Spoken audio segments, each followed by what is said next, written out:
Pop! Hey mga moms, ito na naman pangatlo kong order ng tissue. Itong si Wansa na tissue guys, very recommendable. Kasi pangatlong order ko na nga to, di ba? So, ito na, bubuksan natin. Ayan, oh. Naka-box talaga siya. Ang nito nagla-live sa TikTok, si Jenny, yung parang Korean yata siya, Chinese. Hindi ko alam ano yung nationality niya, pero marunong siyang mag-Tagalog, guys. Okay. So, pangatlong order ko na nga to kasi maganda yung kanyang quality at saka yung kanyang makapal siya. As in, ito guys is 319 lamang ito, pero 4 pieces na siya. 1, ayan o. 2,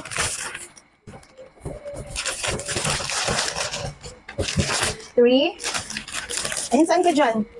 4. Ayan. At saka meron pa siyang pa-free na. Ayan guys,